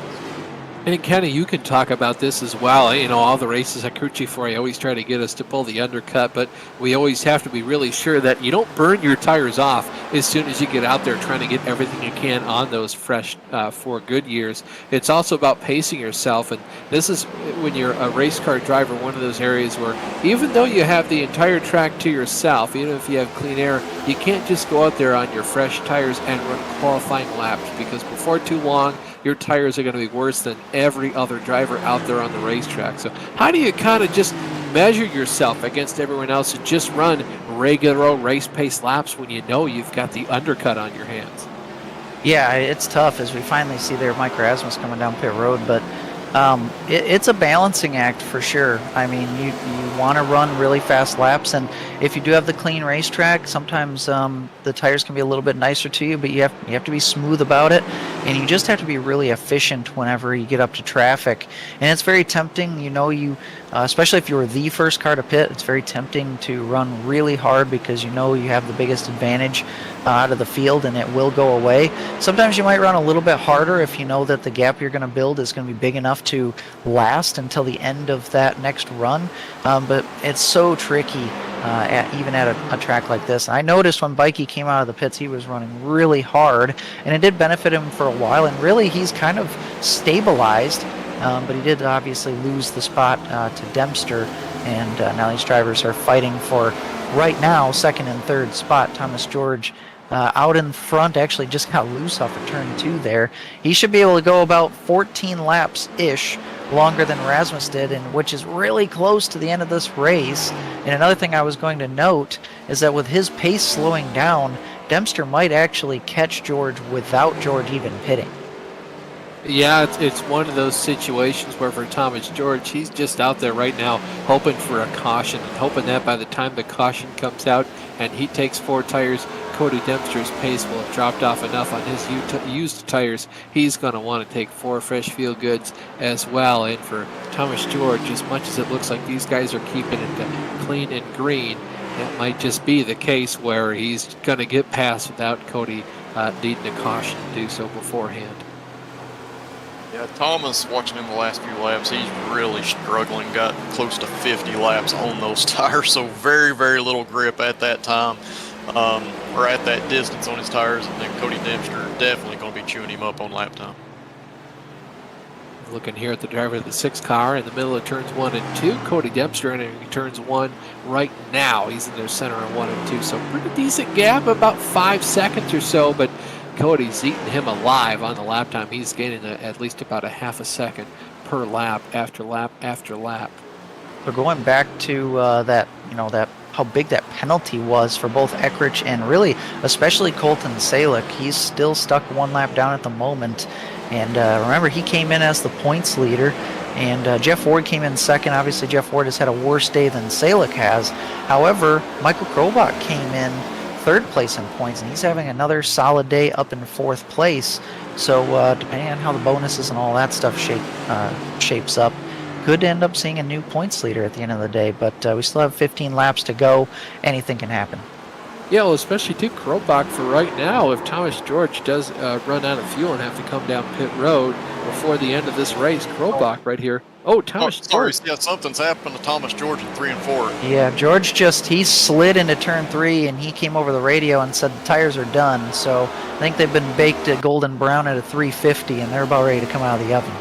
Yeah, I'm kind of curious too if Thomas George didn't take tires, just pack that thing full of fuel. Kenny, you mentioned that he had a lot faster a stop than Adam Jersky, so I'm kind of curious if his tires are basically 150% of a fuel run right here.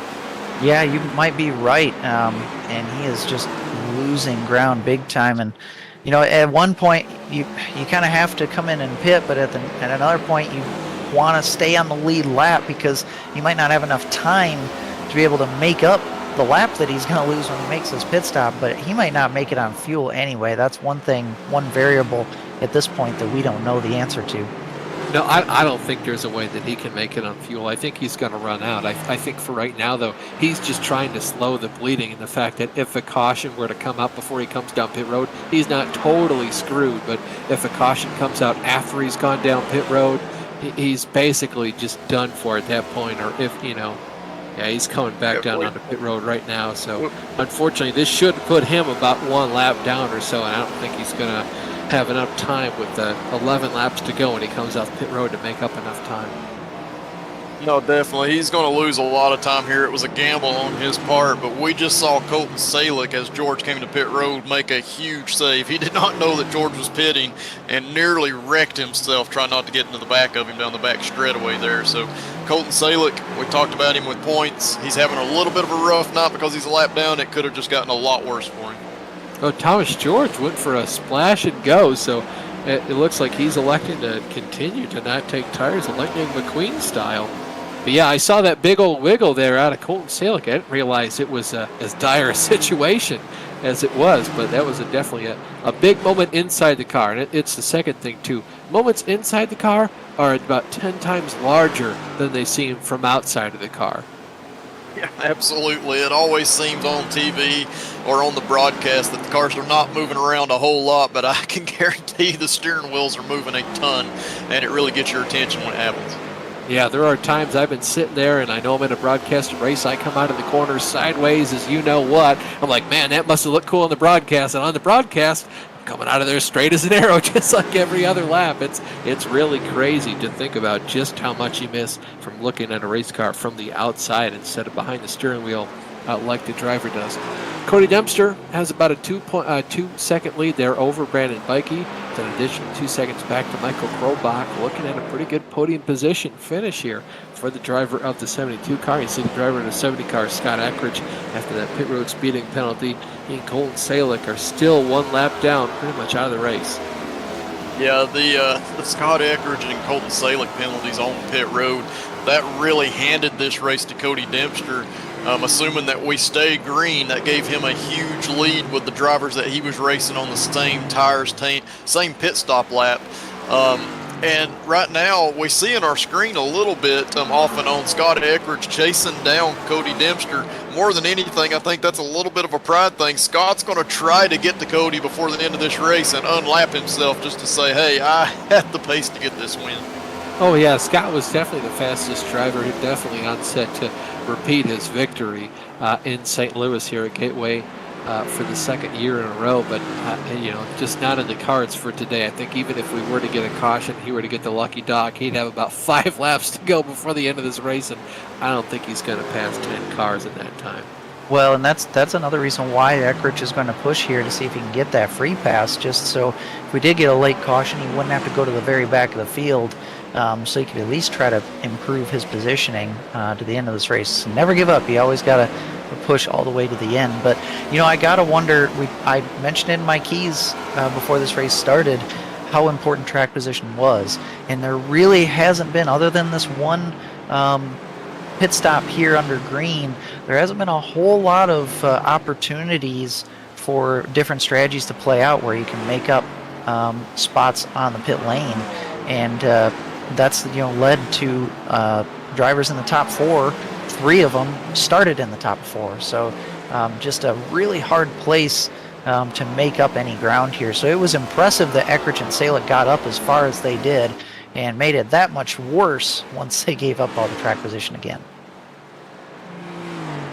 Yeah, I mean, you say that too, and I don't disagree that that's just how important track position is here. But, Cody Dempster, we know he does a lot of stuff with a late model car in real life at short tracks. Michael Krobach is just really good at some of these flatter tracks, and I think it's just a combination of Brian Yazek having a not great week last week and Brandon Bikey doing the same thing, because he's been super fast today. And, I think Yazek really needed a good run. That's one driver who... He needed a shot in the arm for sure. Yeah, I mean, last season didn't play out the greatest for him. He comes into this week 11th in points, which we know that he's got higher expectations for than that. He's on pace for his first top 5 this season, so good to knock that one down and hope to build up some momentum here. Yeah, I said it a couple of times throughout last season. Brian Yazek is one of those guys that coming into the season, I figured he'd get at least a win or 2 by season's end, and he finished the season with a goose egg in the win column, and I was really surprised by that. So maybe it's just going to be exactly like what we saw the entirety of last year, where he just continues to get hotter and hotter as the year goes on, because he finished, he won like 4 races in the span of 5 between seasons 2 and 3 there, so I have to imagine we're getting into his hot streak right now.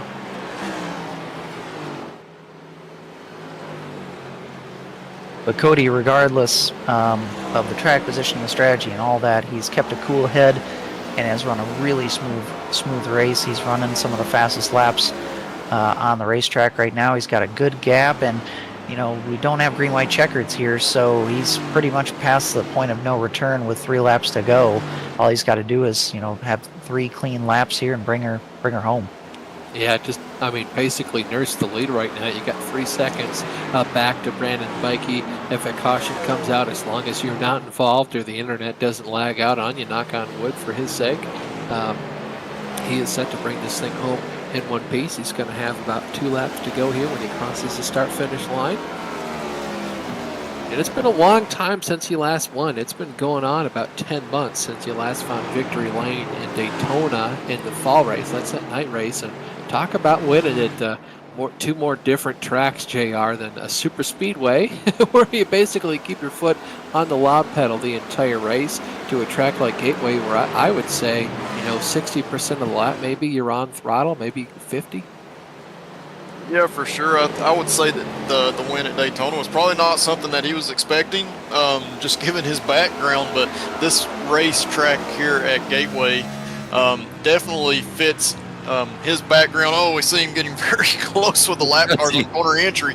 But that's exactly what I'm talking about. This track fits his driving style, what he's used to doing in real life, being able to charge those corners, work the lower groove on a flatter track, and just make this car last. You know, we talked about him taking charge early in the race, getting that lead and the track position, and he's never given it up for the most part. So he's been very good at controlling this as he comes off turn 4 to get the white flag here.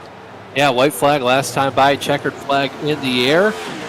Victory for Cody Dempster here in the Julesburg Farms 150 from Worldwide Technology Raceway. That was a commanding win for him. Talk about leading the most laps. I don't think only 2, maybe 3 other drivers led a lap all race long. You saw Thomas George lead some laps there in the middle, Mike Rasmus, but I think by and large, I think Cody led well over 100 laps in this race today. So checkered flag here for the driver number 24 car. You see Scott Eckrich kind of pulling down to the inside of the track. A missed opportunity there for the driver in the 70 car. I think he kind of knows that as well, just the 91 car.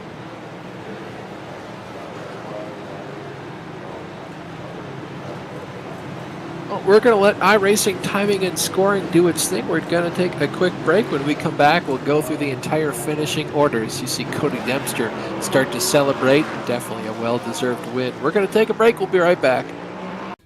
This is the world's premier online racing simulation. iRacing puts you in the driver's seat from your home computer with the most realistic online motorsports experience you'll find anywhere. Race virtually in the world's biggest events with officially licensed series, cars, and tracks. From the high banks of Daytona to the blistering speeds of Indianapolis, the dirt of Eldora to the world's most legendary road courses. It's all here, and with more than 180,000 people just like you already driving, you'll always have someone to race. Ready to get behind the wheel?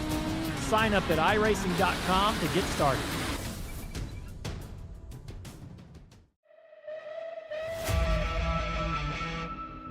Welcomes you to the Chuckles. I'm in danger. 250 can possibly go to the outside. He does go to the outside of Ricky Harden. Tries a slide draft him. Harden goes up the track. Now back down to the bottom. Gets a huge push from Tommy Ryan at the start finish. It's going to be Thomas George.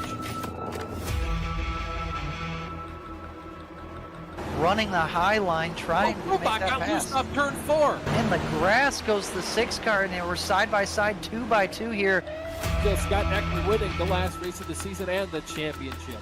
Jeff Ford definitely getting the championship for season 2. Give it up for Thomas George winning the race and the championship.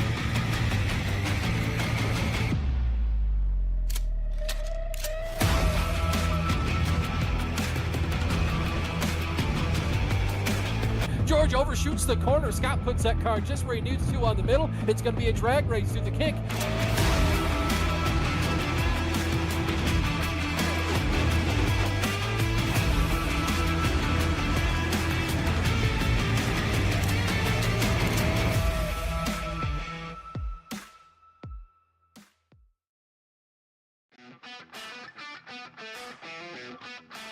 We're back here at Worldwide Technology Raceway. Cody Dempster has just taken the checkered flag here in the Julesburg Farms 150. Brandon Bikey, strong podium finish for him in the second position. Started on pole today. Michael Krobach comes home in the third position. Another podium for him this season. And Brian Yazik barely hanging in there in the top 5 in the fourth position in his Yaz's Sandwiches shop. Jonathan Cadell comes home with a strong top 5 finish with Woody Mahan up 6 spots to finish in the 6th position from 12th. Mike Rasmus gained 4 spots to finish in the 7th position. And strong finish here from Chris Lanimi. He gained 9 spots since the drop of the green flag. He'll come home in the 8th spot. Did a lot of smart decisions as well to put himself in that position. Grabbed a lot of extra points today too. Cy Ferris comes home in the 9th position, and rounding out the top 10 is Adam Jersky. Scott Eckrich and Colton Salick come home in 11th and 12th. Probably 2 of the fastest cars today, but both came down pit road with a speeding penalty and had to serve that 30-second stop-go in their box, or station penalty in their box. Creighton Carter 2 laps down comes home in the 13th position with Thomas George in 14th. D-Dan Biozzi rounds out the top 15 with Jeff Ward. A freak accident blew his motor going into turn 1. Definitely going to be one of the guys contending for the victory. He'll come home in the 16th spot. You hate to see that for Jeff. Jordan Harnish joined the race late, left early. He comes home in 17th with Ryan Rose and Pete Baskins in 18th and 19th place respectively. And without any further ado here, we'll go ahead and talk to our big winner here tonight, driver of the number 24 car, Cody Dempster. Cody, man, you basically had this race on lock since the drop of the green flag, especially after Scott Eckrich and Colton Salick gave themselves pit road speeding penalties. Yeah, I honestly, rolling in through practice and stuff, I didn't feel like we were that great. I felt, Gateway is one of my good tracks, and I was like, all right, let's just see what comes to us, and took the lead on the initial start down into 1 and never really looked back. I felt like I was saving harder than Scott. I would kind of let him back up to me a little, or back up to him a little bit, and kind of get back on the pedal and see what I had left in it. Just kind of playing the game of cat and mouse, see if I could get him to burn up his stuff, and I think it worked pretty good. And then it's unfortunate for them that they got them penalties, because it would have been a good show to the end. Oh, it would have been awesome for sure. We know you do a lot of short track stuff in real life with your late model and stuff. Do you think that played into how strong you were here today with the race pace? I think it plays a bit of a piece. Obviously, having that real life experience, knowing what the car feels like as the tires are wearing and stuff. And the last race that we ran was 100 laps. So it just kind of plays into your game of. I've raced with a lot of smart race car drivers and, burned my stuff up trying to get away with it. So I've learned from a lot of people over the years to get to where I'm at and have that feel of, what it's like in the real car. And then a little bit of it translates over to the sim car. I'm not going to do the math to figure out the days, but we're about 24 days short of a full 10 months since you last found victory lane here in the Pretty Good Racing League. Kind of sum up for me here what it means to get your second win, kind of get that monkey off your back. Daytona, kind of a you-know-what shoot when it comes down to who wins and who loses there. So to get an all-out victory here has got to mean a lot. Yeah, 100%. Daytona, second race ever in the series to go and win. That made a statement, and we've been good ever since.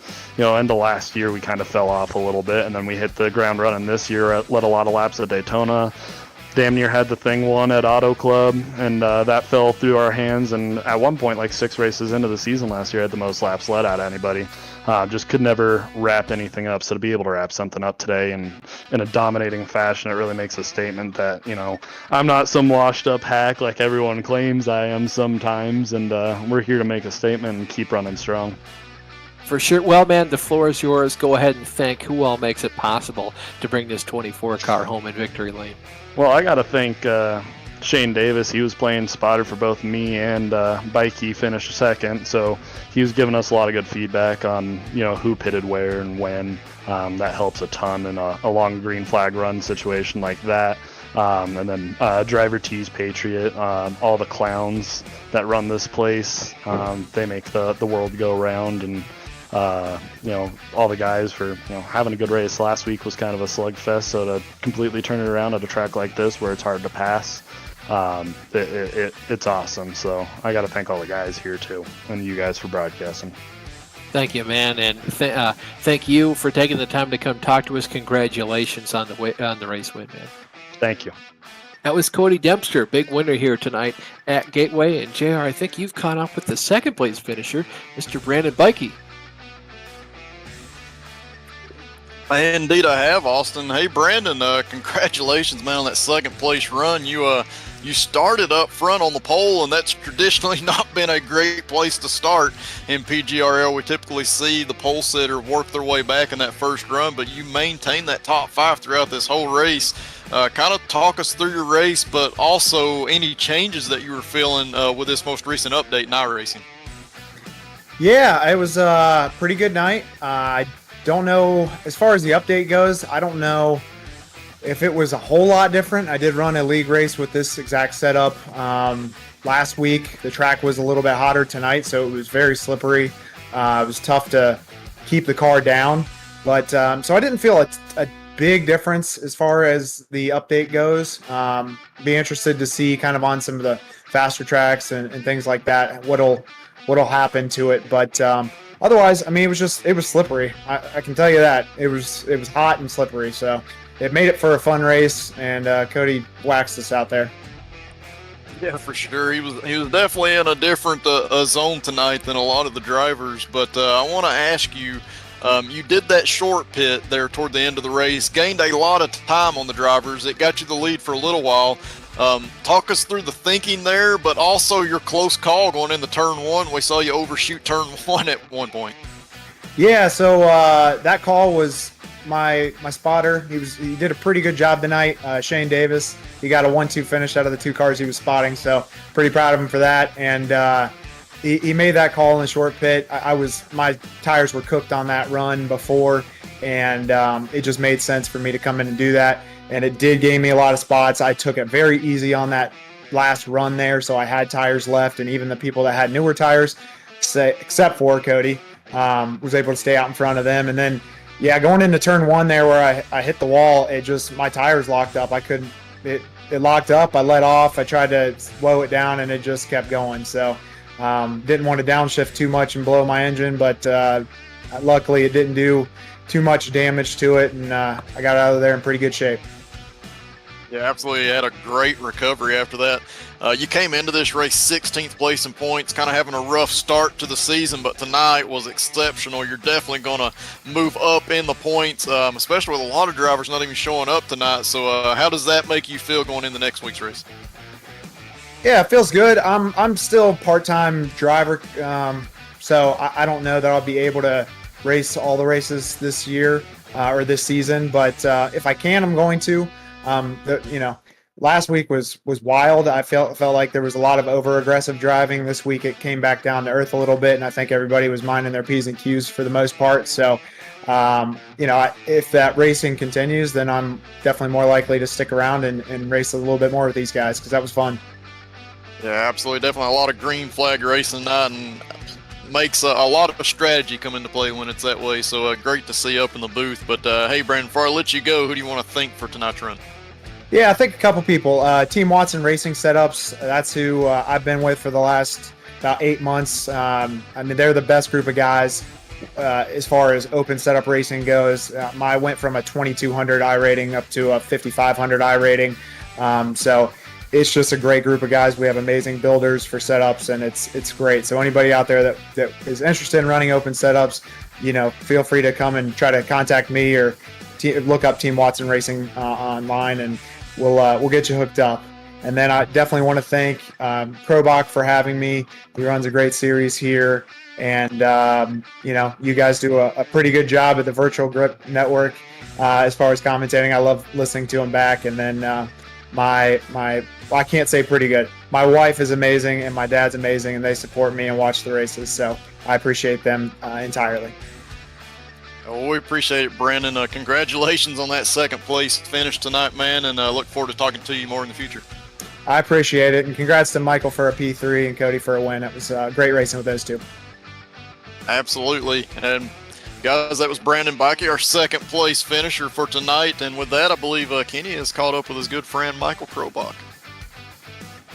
Hey, Michael, I was spending the time there in those other interviews trying to go through and find something interesting in your race, but I really couldn't find anything. Looked like a pretty vanilla day out there for you. It was a pretty uneventful day. I think we actually overachieved with our finish here. I think maybe P2 was on. I felt like I had a fast car in the long run. I was one of the only maybe 5 drivers who did a long run in practice. So I kind of felt like I knew what the car was going to do. I think it took to the second or third run to figure out what kind of brake bias I wanted to run. So I think I gave up some spots at the beginning there. Just got stuck in traffic, man. It was so hard to pass. I felt like I had a bit better tires on the long run there at the beginning, and wanted to save a little bit. And then thinking about the stage, I was kind of juggling that battle between, okay, do I push it hard to get to lap 60 and get some stage points, or do I back off and conserve a little bit? So I chose to back off, and I let Cadell go, I let Razimus go. That lost me some stage points, but it kind of paid off at the end of the race with track position. So all in all, I think we were, had a 5th to 7th place car really and finished 3rd, so I'll take it. I think if I got down pit road better, I maybe had a shot at second with Brandon there. I was comparing our in-laps, and he was about a second and a half faster on the in-lap, and I was I got loose in one and kind of overshot, and then I had a couple cars on my inside, and I couldn't really get down to pit road on the lap I wanted to, so I had to back off, and I think that lost me the time. So I think that's what kind of gave away second there, that final stop. But hey, I'll take a third. That's a pretty good day for the 72. I think we'll be leading the points. So was pit strategy and track position a real hot topic this week? I mean, we knew that racing here in passing is pretty difficult. A lot of give and take at times. And pit strategy there at the end was kind of all over the place. Of course, the first pit stop wasn't really a whole lot of strategy because of the fact that you got that caution right in the window. So that kind of eliminated strategy from that perspective. But what was the talk like between you and your teammates about how to pit for that last cycle? Yeah, this was just a classic strategy race. I mean, it might have been boring on track in terms of action, but I think strategy-wise, it was pretty on fire. We didn't really talk. We wanted to beat each other. So I kind of had in mind, about 40 to go. I know we had that caution right around lap 40 to start, so that kind of put us a little bit past 80 because we didn't quite have 40 green flag laps. So I wanted to kind of get in early on that window. I saw a couple cars behind me pit, and so I wanted to be one of the first ones to pit road. And then I think Scott and Colton were playing the game of chicken of who could slow down to pit road fast, and neither of them made it, and they both finished a lap down. So just kind of the goal was to just have a clean round of pit stops, get on pit road pretty early. I figured once I saw like Cadell and Rasmus stay out, I didn't think they'd get back to me. I think they stayed out too long hoping for a caution, which, fair play. If that worked out, that would have put them in a good position to win. But I figured kind of in that 30 to 40 to go window was the magic number to come in pit road, put on some 4 tires. Like 5% of me thought, what if I do 2 tires? But I wasn't brave enough to try that. Now, looking forward to the rest of the schedule, this is the point of the schedule in the real Cup Series where you have a lot more of the road courses, but you guys at PGRL have kind of changed the schedule a little bit. So in this season, you only have the one road course coming up at Sonoma. So knowing that, and knowing that the road courses are maybe not your biggest strength, do you approach that with more or less aggression, knowing that you're going in there as the points leader? I'm pretty sure we finished dead last at Sonoma last year, and I can't remember if it was an internet thing or a computer thing, but we didn't make many laps. We didn't last very long at all. So the goal next week is just to keep all 4 tires on the paved part of the track, and I think that should bring us home a top 8 finish or something. I did a practice with Michael Conti, the Coke Series driver, this weekend, and after I finished listening to him guide us around the track, I picked up half a second. So I think I'll be competent next week. I don't think I'll have winning speed, but I think I'll be competent and not make too many mistakes, hopefully, fingers crossed. Really looking forward to Chicagoland. I haven't raced there in forever. I don't remember the last time I drove the next-gen car. We're running there instead of the road course. So that'll be a big unknown, but should be a lot of fun. Atlanta Motor Speedway, the draft version, the We Like What We're Seeing 200 presented by Gaming Gael on Twitch. That'll be a pretty good show. I had a lot of success there running open and fixed races at Atlanta. I love working the draft, and hopefully I won't die in that race. And then kind of Michigan and Indy. I'm really looking forward to Indy as our season finale. Again, haven't really driven that car a whole lot here at Indy, but it should be a pretty good time. Yeah, it's been a very consistent start for you this season, but who would you like to thank for the bronze medal this evening?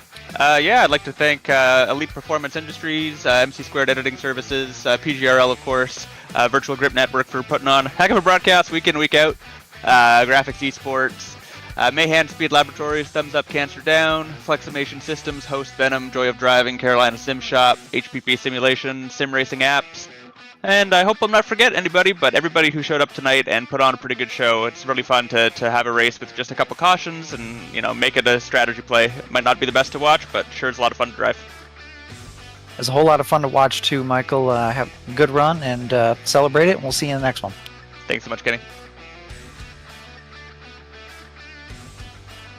That was Michael Krobach, third place finish for him tonight, and we'll send it back upstairs to Austin. Yeah, thanks, Kenny. I'd like to congratulate and thank all of our podium finishers for taking the time to come up to the booth and talk with us.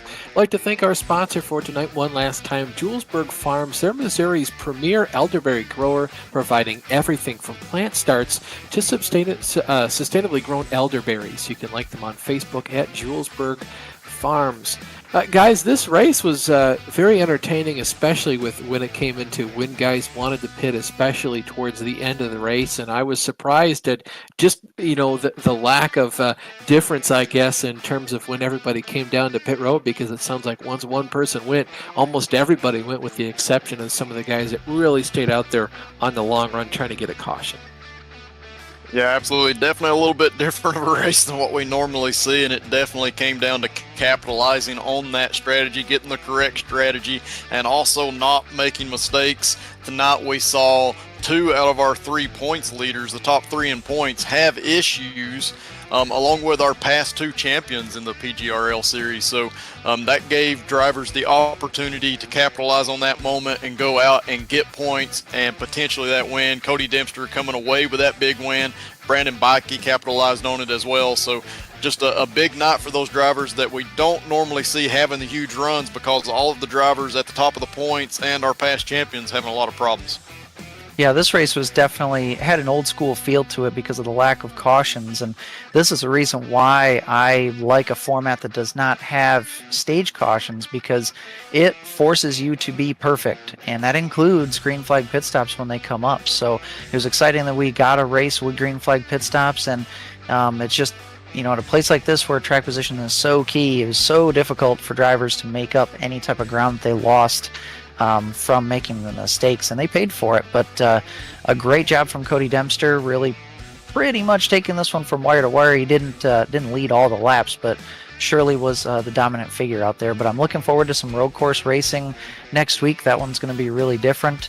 And then we got a really interesting schedule up ahead with some tracks that the Real Cup Series doesn't go to. So I'm looking forward to that.